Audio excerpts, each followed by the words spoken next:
ओम नमो भगवते वासुदेवाय। आप सभी का हमारे YouTube चैनल पर हार्दिक स्वागत है। प्रिय भक्तजनों, आज वैशाख मास के शुक्ल पक्ष की एकादशी है, जिसे मोहिनी एकादशी के नाम से जाना जाता है।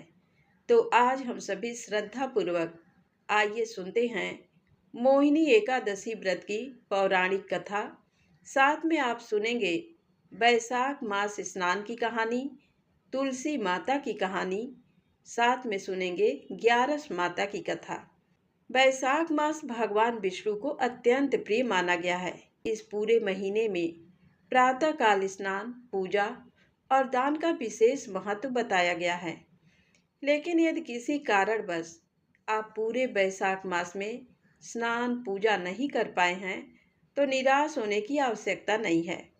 शास्त्रों में बताया गया है कि वैशाख शुक्ल पक्ष की एकादशी से लेकर पूर्णिमा तक के 5 दिनों में यदि श्रद्धा और नियम से प्रातः स्नान, भगवान विष्णु की पूजा और दान पुण्य किया जाए, तो संपूर्ण वैशाख मास के स्नान के बराबर पुण्य प्राप्त होता है। इसी पवित्र महत्व को समझते हुए आइए अब हम इस कथा को सुनते हैं। इस कथा को श्रद्धा भाव से पूरा अवश्य सुनिएगा, क्योंकि आधा अधूरा कथा को सुनने से हमें पूर्ण फल की प्राप्ति नहीं होती है।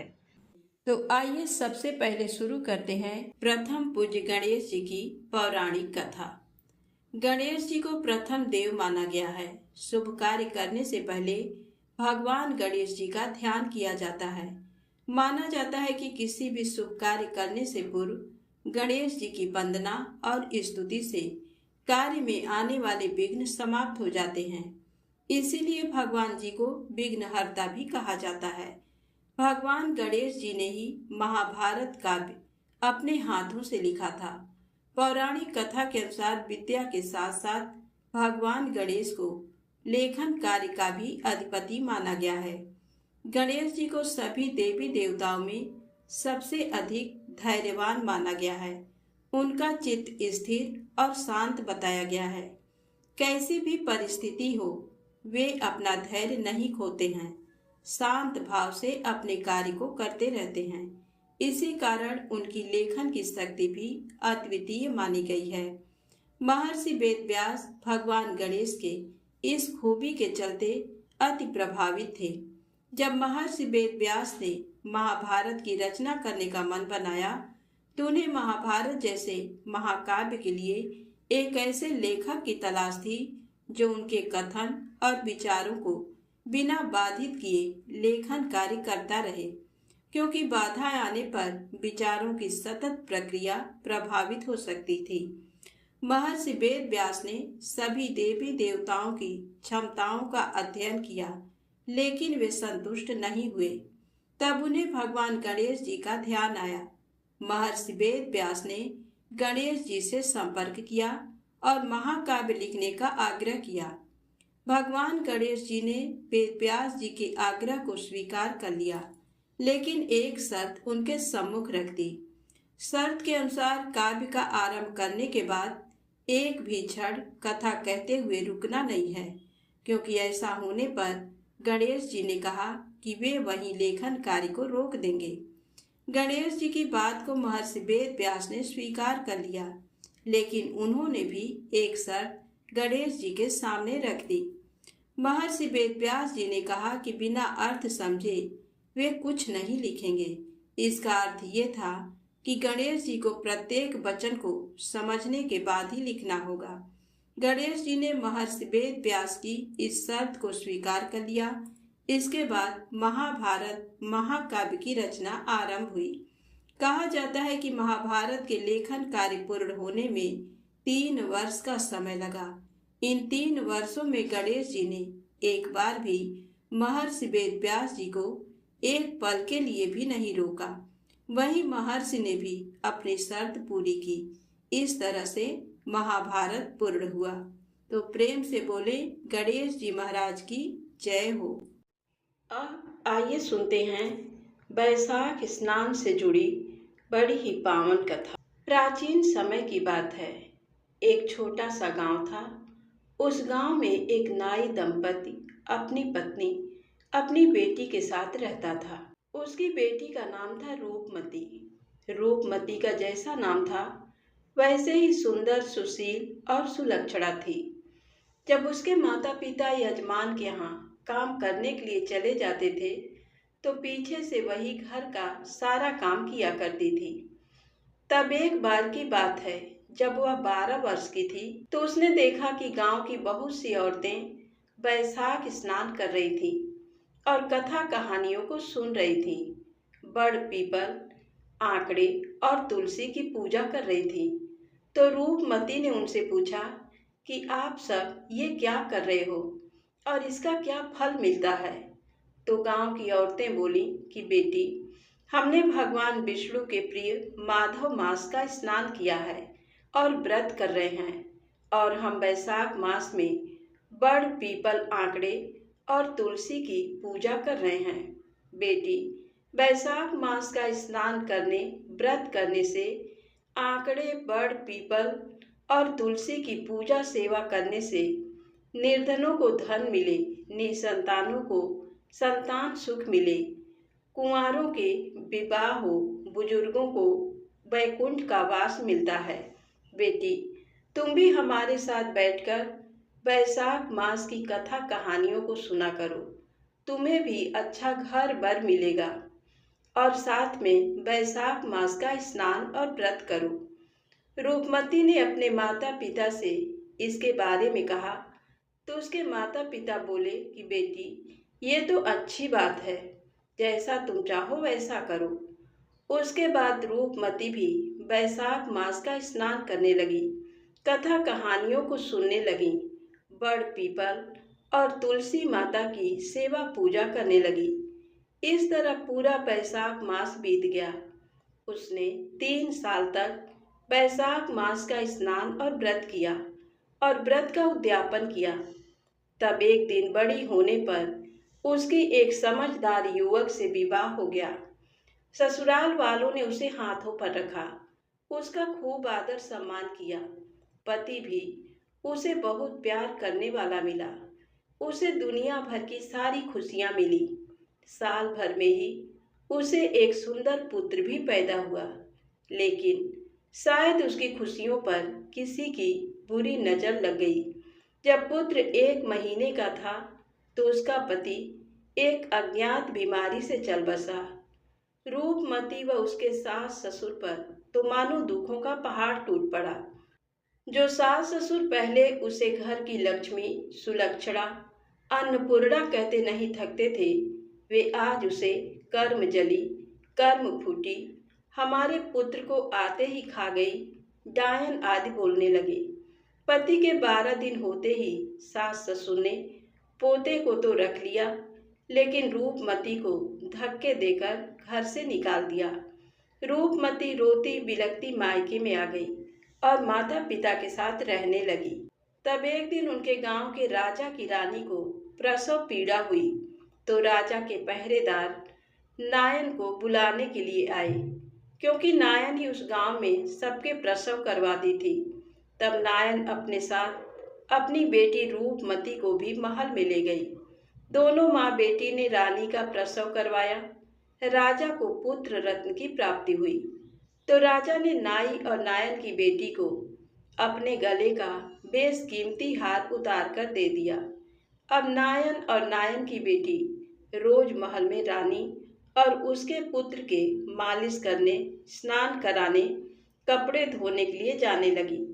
राजा का पुत्र 15 दिन का हुआ तो खूब जश्न मनाया गया, परंतु उसी दिन रानी की अचानक तबीयत बिगड़ गई और नवजात पुत्र को छोड़कर रानी चल बसी।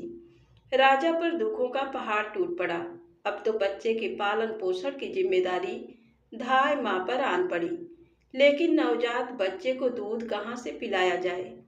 नायन और उसकी बेटी इस दुख से अनजान नहीं थे। जब रूपमती ने भूख से बिलबिलाते हुए राजा के पुत्र को देखा तो उसकी छाती से दूध बह निकला। उसने ये बात अपनी माँ को बताई। तब उसकी माँ ने राजा को अपनी पुत्री के साथ घटित हुई घटना सुनाई और पूछा कि अगर आप बुरा ना माने तो मेरी पुत्री आपके बेटे को दूध पिला सकती है। तब राजा ने अनुमति दे दी। अब रूपमती ही बच्चे का पालन पोषण करने लगी। धीरे धीरे राजा का झुकाव रूपमती के साथ हो गया। तब एक दिन राजा ने रूपमती से विवाह कर लिया। तब एक दिन रानी रूपमती ने राजा से कहा कि हे महाराज, जब मैं कुंवारी थी तो मैंने 3 साल तक वैशाख स्नान किया था। मुझे एक बार विधवा होना पड़ा और दोबारा आपके साथ विवाह हुआ। हे महाराज, आप किसी विद्वान पंडित से पूछिए कि मुझे पहले दुख और बाद में सुख क्यों मिला। मैं ये जानना चाहती हूँ। तब राजा ने एक महान पंडित को बुलवाया और इसका कारण पूछा। तब पंडित जी ने रानी रूपमती के ललाट की रेखाओं को देखकर पढ़ा और आंखें मूंदकर ध्यान लगाकर थोड़ी देर के बाद बोला कि हे रानी, पूर्व जन्म में आप एक किसान के घर पैदा हुई थी। तब आपके पिताजी के पास भेड़ बकरियां थीं। तब एक नवजात बकरी के बच्चे को देखकर आप उसे उसकी मां से दूध पीते समय खेलने के मकसद से अलग कर दिया, तो वह बकरी का बच्चा भूख और प्यास से मर गया। उस पाप दोष के कारण आपको विधवा होना और पुत्र से बिछोह हुआ। लेकिन आपने इस जन्म में 3 साल तक वैशाख स्नान और व्रत किया, जिस कारण आप एक प्रतापी राजा की रानी हुई। ये सुनते ही राजा ने पूरी नगरी में ये ढिंढोरा पिटवा दिया कि सभी को वैशाख मास का स्नान, व्रत और दान पुण्य करना चाहिए। हे वैशाख मास के देवता, हे नारायण, जैसा फल आपने वैशाख मास का रानी रूपमती को दिया, वैसा सबको देना। कहानी कहने वाले को, सुनने वाले को और हुंकारा भरने वाले को। तो प्रेम से बोले लक्ष्मी नारायण भगवान की जय हो। अब आइए सुनते हैं वैशाख स्नान की कहानी। बोलिए विष्णु भगवान की जय हो। किसी गांव में एक बुढ़िया माई रहती थी। बुढ़िया माई का एक बेटा था, बहू थी, पोते पोती थे और सबके साथ बुढ़िया माई आनंद के साथ अपने घर में रहती थी। भगवान की कृपा से बुढ़िया माई के घर में किसी भी चीज की कमी नहीं थी। खूब अन्न धन के भंडारे भरे हुए थे। बुढ़िया माई विष्णु भगवान की बड़ी भक्त थी। रोज भगवान विष्णु के मंदिर में जाती, उनकी पूजा करती। कार्तिक के महीने में, माघ के महीने में, बैसाख के महीने में पूरे महीने का स्नान करती और व्रत करती। खूब पूजा पाठ करती और जितना हो सकता दान भी देती। बुढ़िया माई अपना पूरा समय श्री हरि भगवान विष्णु की पूजा अर्चना में ही व्यतीत करती। एक दिन की बात है, बुढ़िया माई का बेटा बोला कि माँ, तुम भगवान की इतनी पूजा पाठ करती हो, भगवान की इतनी कृपा भी है तुम्हारे ऊपर। उनकी कृपा से हमारे घर में किसी भी चीज की कमी नहीं है, फिर भी तुम हर समय पूजा पाठ में क्यों लगी रहती हो। तब बुढ़िया माई कहने लगी, बेटा, भगवान की कृपा से मेरे पास सब कुछ है। अब तो बस मेरी एक ही इच्छा है कि मुझे भगवान के दर्शन हो जाएं और भगवान के दर्शन कर लूं तो मेरी देह छूट जाए। तब अपनी माँ की बातें सुनकर बेटा जोर जोर से हंसने लगा और बोला, माँ, भगवान के दर्शन ऐसे नहीं होते। उन्हें पाने के लिए घर बार छोड़ना पड़ता है, जंगलों में घूमना पड़ता है, साधु संतों का संग करना पड़ता है, तब जाकर कहीं भगवान के दर्शन होते हैं। ऐसे घर में रहते तुम कीर्तन करती रहोगी तो भगवान के दर्शन नहीं होंगे। अब बुढ़िया माई को अपने बेटे की बातें लग गईं। बुढ़िया माई तो अगले ही दिन अपना घर छोड़कर चल दी। भगवान को भजते भजते चलती रही। बस बुढ़िया माई के मन में तो एक ही लगन थी कि मुझे भगवान के दर्शन करने हैं। भगवान के भजन गाती जा रही थी और चलती जा रही थी। चलते चलते रास्ते में बुढ़िया माई को एक और बुढ़िया माई मिली और पूछने लगी कि बहन, आप कहाँ जा रही हो? आप तो बड़ा ही सुंदर भजन गा रही हो। तब वह कहने लगी कि मैं भगवान के दर्शन करने जा रही हूँ। तो दूसरी बुढ़िया माई बोली, अच्छा, तो आप मंदिर जा रही हो? तो वह बोली, नहीं, मैं मंदिर नहीं जा रही, मैं साक्षात प्रभु के दर्शन करने जा रही हूँ। तब दूसरी बुढ़िया माई ने सोचा, अगर मैं इनके साथ चलूं तो मुझे भी भगवान के दर्शन हो जाएंगे। तब उसने पूछा कि मुझे भी अपने साथ ले चलो, तो कहने लगी, चलो। अब दोनों बुढ़िया माई भगवान का भजन करते हुए चली जा रही थी। थोड़ी दूर गई थी कि एक और बुढ़िया माई मिल गई। उसने पूछा कि तुम दोनों कहाँ जा रही हो? तब पहले बुढ़िया माई ने कहा कि मैं भगवान के दर्शन करने जा रही हूँ। तब उसने सोचा कि अगर मैं भी इनके साथ जाऊं तो मुझे भी भगवान के दर्शन हो जाएंगे। अब तीनों बुढ़िया माई भगवान के दर्शन करने के लिए भगवान के भजन गाती हुई चलने लगी। बड़ा ही सुंदर भजन गा रही थी। श्री कृष्ण गोविंद हरे मुरारे, हे नाथ नारायण वासुदेवा।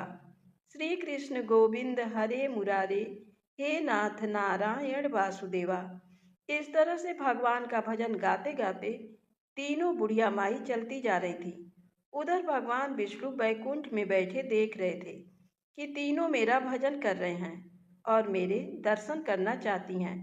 अब भगवान तो बड़ी दुविधा में फंस गए कि मैं कैसे दर्शन दे दूं। तो उन्होंने सोचा, क्यों ना मैं इनकी परीक्षा ले लूं। परीक्षा लेने के लिए भगवान ने उनके रास्ते में सोने की मोहरों से भरी हुई एक थैली गिरा दी।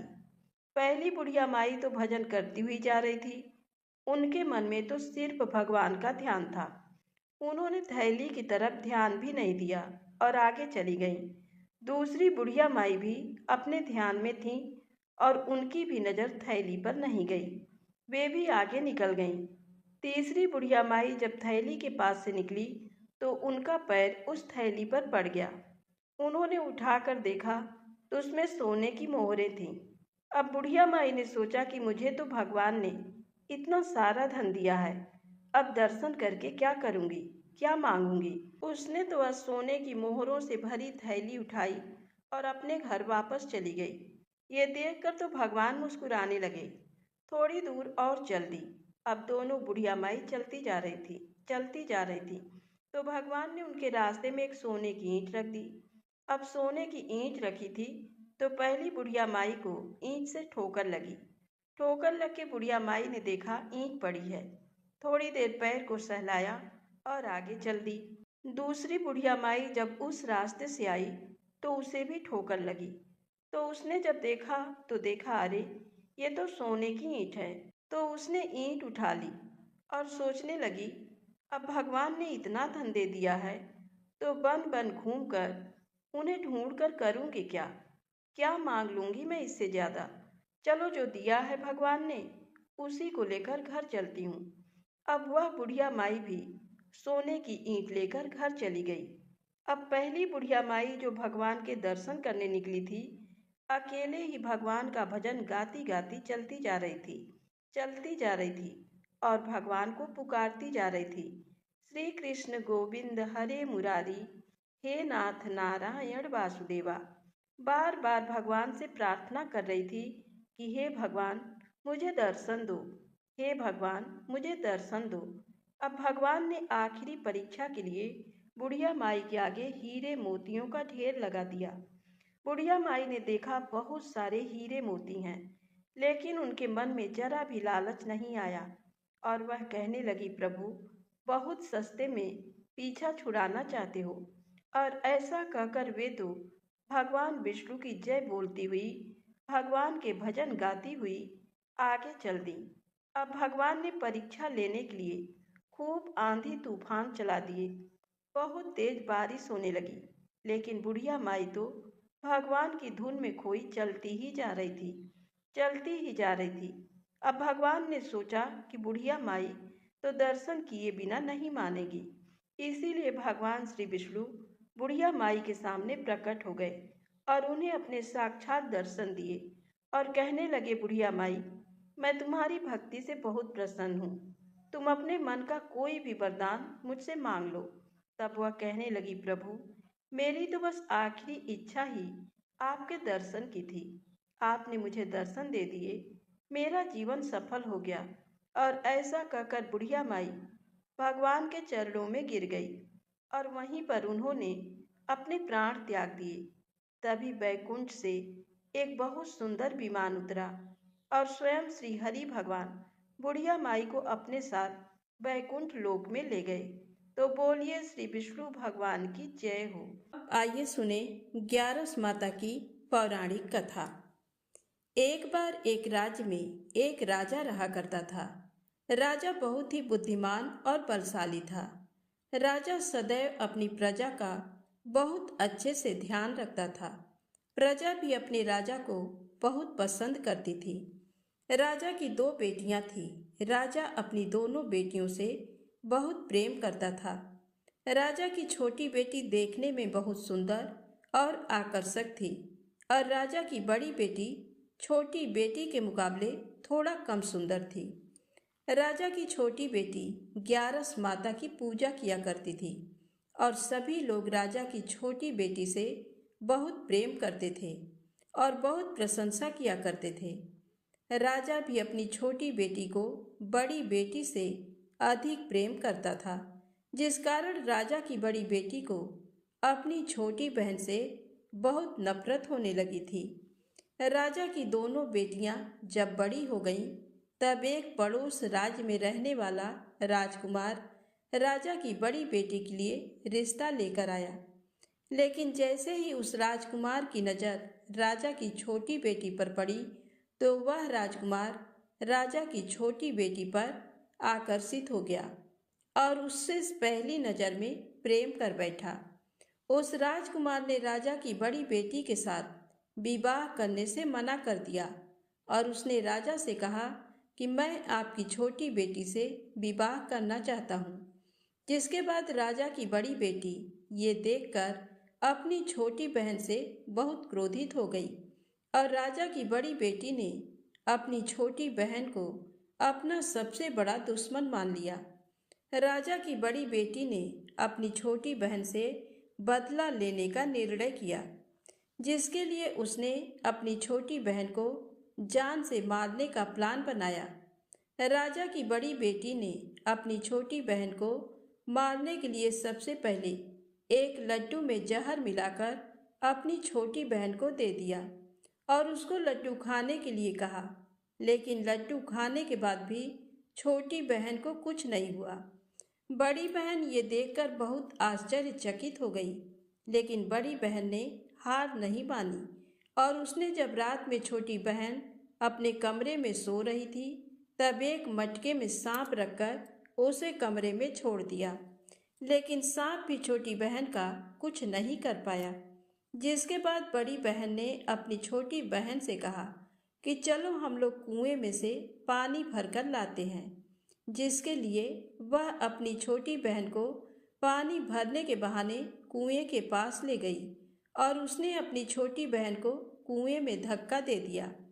लेकिन छोटी बहन को तब भी कुछ नहीं हुआ, क्योंकि हर बार ग्यारस माता उसकी रक्षा कर रही थी और उधर बड़ी बहन अपने सारे प्रयासों के बाद असफल हो रही थी, जिससे वह बहुत क्रोधित होती जा रही थी। फिर उसने अपनी छोटी बहन के पास जाकर उससे खुद ही पूछा कि मेरी छोटी बहन, तुमको पता है भगवान ने सबकी मृत्यु एक निश्चित समय पर लिखी हुई है और कैसे तुम्हारी मृत्यु होगी, क्या ये तुम जानती हो?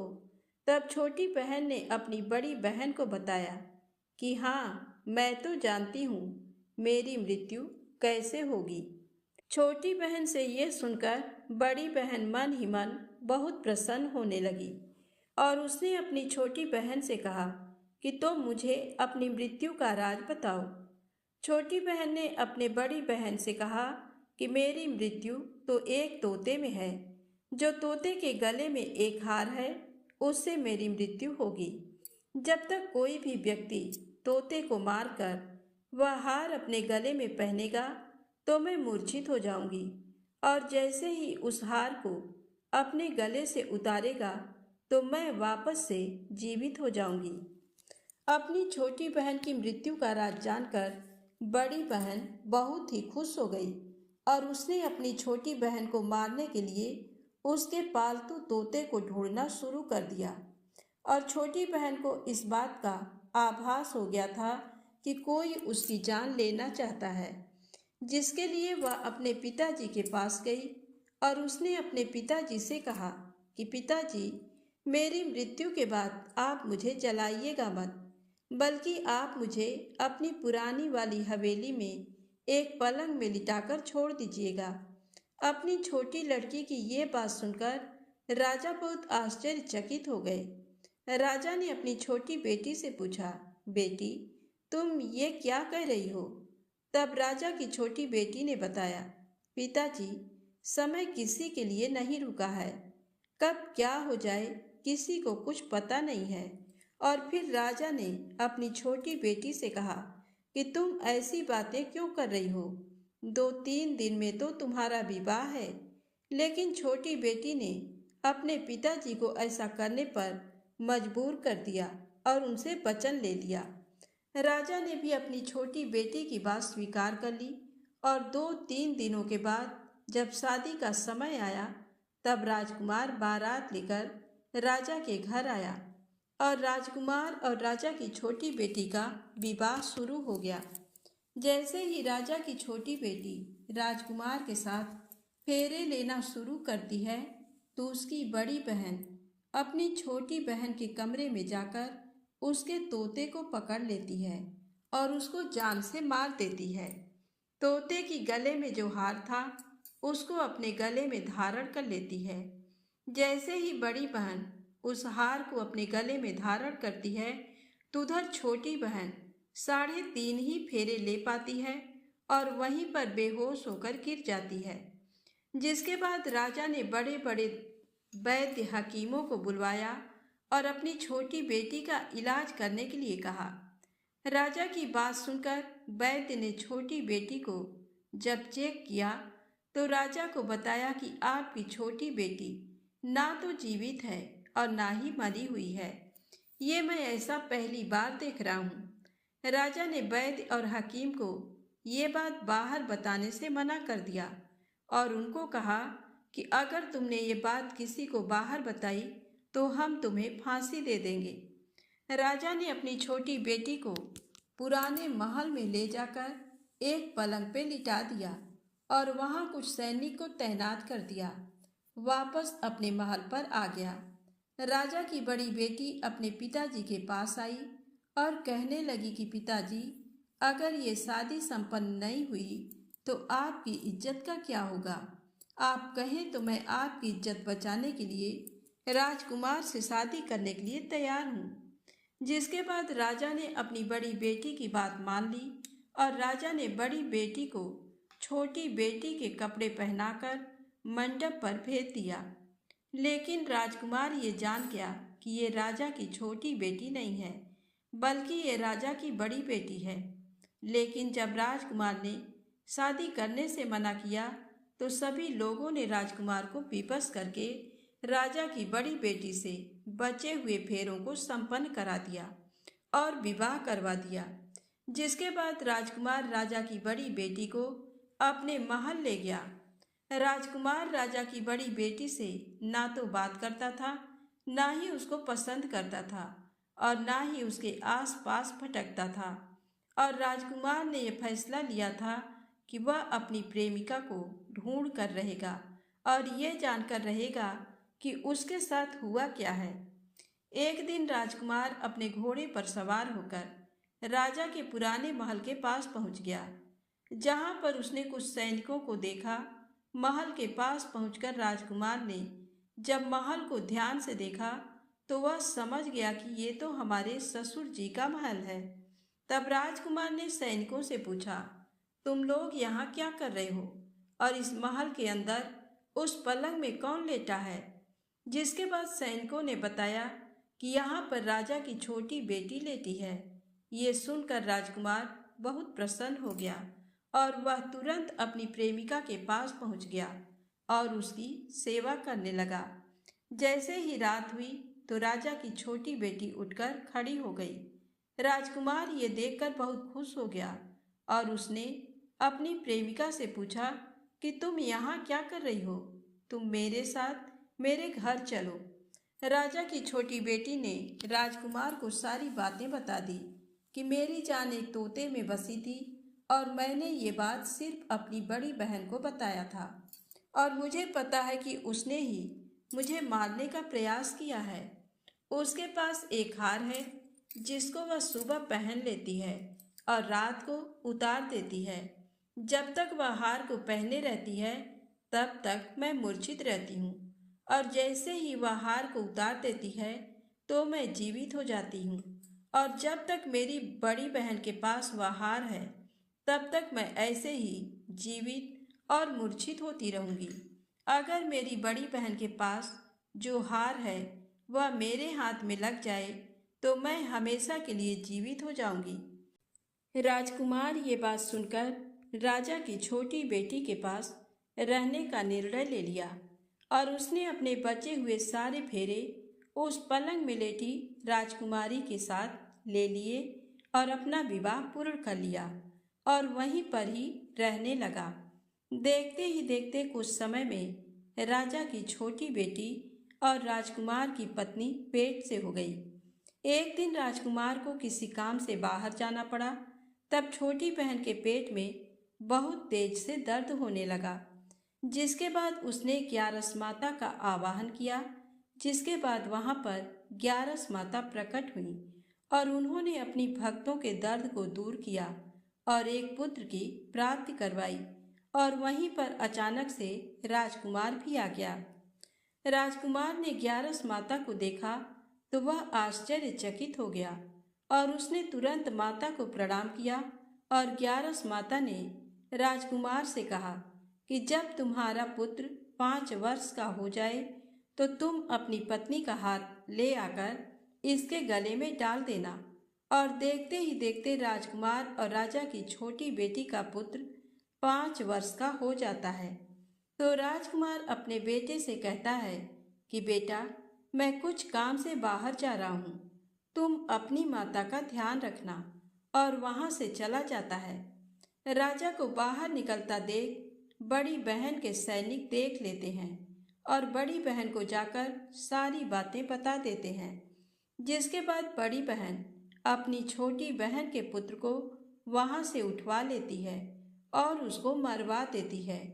छोटी बेटी के पुत्र के 2 टुकड़े करवा देती है। पहला टुकड़ा चक्की के पास छुपा देती है और दूसरा टुकड़ा अपनी पलंग के नीचे रख लेती है। अब ग्यारस माता भिखारी का रूप लेकर आती हैं। एक भिखारी का रूप रखकर बड़ी बहन के पास चली जाती हैं, जिसके बाद वहां पर भिक्षा मांगने लगती हैं। बड़ी बहन अपने नौकरों से कहती है कि जाकर भिक्षा दे दो, लेकिन जैसे ही नौकर ग्यारस माता को भिक्षा देने के लिए आते हैं तो माता उन्हें मना कर देती हैं और कहती हैं कि मैं तुम्हारी महारानी से ही भिक्षा लूंगी। जिसके बाद बड़ी बहन स्वयं ही भिक्षा देने के लिए माता के पास आती है। तब माता एक बिल्ली का रूप लेकर उसके कमरे में चली जाती हैं और वहां पर छोटी बेटी के पुत्र के 2 टुकड़े को आपस में जोड़ देती हैं और उसे जीवित कर देती हैं। उसे वहां से ले जाती हैं। एक दिन राजकुमार अपने बेटे को लेकर अपनी पत्नी के पास जाता है और उससे कहता है कि तुम इस बच्चे का ध्यान रखना। अगर तुम इस बच्चे का अच्छे से ध्यान रखोगी तो मैं तुमसे बात करूंगा। एक दिन राजकुमार अपने बच्चे से कहता है कि तुम अपनी मम्मी से उनके गले का हार मांग लो।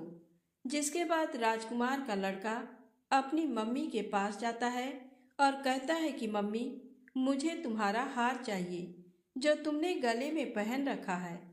ये सुनकर पहले तो बड़ी बहन बहुत क्रोधित होती है, पर उसको ये याद आता है कि राजकुमार ने कहा था कि अगर मैं इस बच्चे का ध्यान अच्छे से रखूंगी तो वह मुझसे बात करेंगे। जिसके कारण वह हार को उस बच्चे को दे देती है और वह तुरंत हार को ले जाकर अपने पिताजी को दे देता है। और तभी राजकुमार अपने बेटे को लेकर वहां से जाने लगता है और अपनी पत्नी से कहता है कि तुम हमारे लिए खाना बनाकर रखना, मैं शाम को आकर तुम्हारे साथ खाऊंगा। और वह अपने बेटे को लेकर वहां से चला जाता है। जिसके बाद वह राजा के पास जाता है और उनको सारी बातें बता देता है। राजा अपनी बड़ी बेटी की ये करतूत सुनकर बहुत क्रोधित होते हैं और अपनी परवरिश पर ही दोष देने लगते हैं। और राजकुमार को अपनी छोटी बेटी के साथ रहने के लिए आदेश देते हैं। तो प्रेम से बोले, 11 माता की जय हो। मोहिनी एकादशी व्रत की पौराणिक कथा। इस कथा को आप पूरा अवश्य सुनिएगा, क्योंकि इस कथा को सुनने मात्र से 1000 गौदान का फल मिलता है। यदि आपको ये कथाएं अच्छी लगे तो लाइक अवश्य करिएगा, चैनल को सब्सक्राइब करें और ज़्यादा से ज़्यादा इन कथाओं को शेयर करिएगा। तो आइए कथा को शुरू करते हैं। प्रेम से बोले, लक्ष्मी नारायण भगवान की जय हो। धर्मराज युधिष्ठिर कहने लगे कि हे कृष्ण, वैशाख मास की शुक्ल पक्ष की एकादशी का क्या नाम है तथा उसकी कथा क्या है, इस व्रत की क्या विधि है, ये सब विस्तार पूर्वक बताइए। तब भगवान श्री कृष्ण कहने लगे कि हे धर्मराज, मैं आपसे एक कथा कहता हूँ जिसे महर्षि वशिष्ठ ने श्री रामचंद्र जी से कही थी। एक समय श्री राम बोले कि हे गुरुदेव, कोई ऐसा व्रत बताइए जिससे समस्त पाप और दुख का नाश हो जाए। मैंने सीता जी के वियोग में बहुत दुख भोगे हैं। महर्षि वशिष्ठ बोले, हे राम, आपने बहुत सुंदर प्रश्न किया है। आपकी बुद्धि अत्यंत शुद्ध तथा पवित्र है। यद्यपि आपका नाम स्मरण करने से मनुष्य पवित्र और शुद्ध हो जाता है, तो भी लोक हित में ये प्रश्न अच्छा है। वैशाख मास में जो एकादशी आती है उसका नाम मोहिनी एकादशी है। इसका व्रत करने से मनुष्य सब पापों तथा दुखों से छूटकर मोह जाल से मुक्त हो जाता है। मैं इसकी कथा कहता हूँ, ध्यान पूर्वक सुनो। सरस्वती नदी के तट पर भद्रावती नाम की एक नगरी में द्युतिमान नामक चंद्रवंशी राजा राज्य करता था। वहां धन धान्य से संपन्न व पुण्यवान धनपाल नामक वैश्य भी रहता है। वह अत्यंत धर्मालु और विष्णु भक्त था। उसने नगर में अनेक भोजनालय, प्याऊ, कुएं, सरोवर, धर्मशाला आदि बनवाए थे। सड़कों पर आम, जामुन, नीम आदि के अनेक वृक्ष भी लगवाए थे। उसके 5 पुत्र थे, सुमना, सद्बुद्धि, मेधावी, सुकृति और धृष्ट बुद्धि। इनमें से 5वां पुत्र धृष्ट बुद्धि महापापी था। वह पितर आदि को नहीं मानता था। वह वेश्या, दुराचारी मनुष्यों की संगत में रहकर जुआ खेलता और पर स्त्री के साथ भोग विलास करता तथा मद्य मांस का सेवन करता था। इसी प्रकार अनेक कुकर्मों में वह पिता के धन को नष्ट करता रहता था। इन्हीं कारणों से त्रस्त होकर पिता ने उसे घर से निकाल दिया था। घर से बाहर निकलने के बाद वह अपने गहने कपड़े बेचकर अपना निर्वाह करने लगा। जब सब कुछ नष्ट हो गया तो वेश्या और दुराचारी साथियों ने उसका साथ छोड़ दिया। अब वह भूख प्यास से अति दुखी रहने लगा। कोई सहारा न देख चोरी करना सीख गया। एक बार वह पकड़ा गया तो वैश्य का पुत्र जानकर चेतावनी देकर छोड़ दिया गया, मगर दूसरी बार फिर पकड़ में आ गया। राजा की आज्ञा से इस बार उसे कारागार में डाल दिया गया। कारागार में उसे अत्यंत दुख दिए गए। बाद में राजा ने उसे नगरी से निकल जाने को कहा। वह नगरी से निकल वन में चला गया। वहां वन्य पशु पक्षियों को मारकर खाने लगा। कुछ समय के पश्चात वह बहेलिया बन गया और धनुष बाण लेकर पशु पक्षियों को मार मार कर खाने लगा। एक दिन भूख प्यास से व्यथित होकर वह खाने की तलाश में घूमता हुआ कौंडिन्य ऋषि के आश्रम में पहुंच गया। उस समय वैशाख मास था और ऋषि गंगा स्नान करके आ रहे थे। उनके भीगे वस्त्रों के छींटे उस पर पड़ने से उसे कुछ सद्बुद्धि प्राप्त हुई। वह कौंडिन्य मुनि से हाथ जोड़कर कहने लगा कि हे मुने, मैंने जीवन में बहुत पाप किए हैं। आप इन पापों से छूटने का कोई साधारण बिना धन का उपाय बताइए। उसके दीन वचन सुनकर मुनि ने प्रसन्न होकर कहा कि तुम वैशाख शुक्ल की मोहिनी नामक एकादशी का व्रत करो। इससे समस्त पाप नष्ट हो जाएंगे। मुनि के वचन सुनकर वह अत्यंत प्रसन्न हुआ और उनके द्वारा बताई गई विधि के अनुसार व्रत किया। हे राम, इस व्रत के प्रभाव से उसके सभी पाप नष्ट हो गए और अंत में वह गरुड़ पर बैठकर विष्णु लोक को गया। इस व्रत से मोह आदि सब नष्ट हो जाते हैं। संसार में इस व्रत से श्रेष्ठ कोई व्रत नहीं है। इसके महात्म को पढ़ने से अथवा सुनने से 1000 गौदान का फल प्राप्त होता है। तो प्रेम से बोले, श्री हरि विष्णु भगवान की जय हो।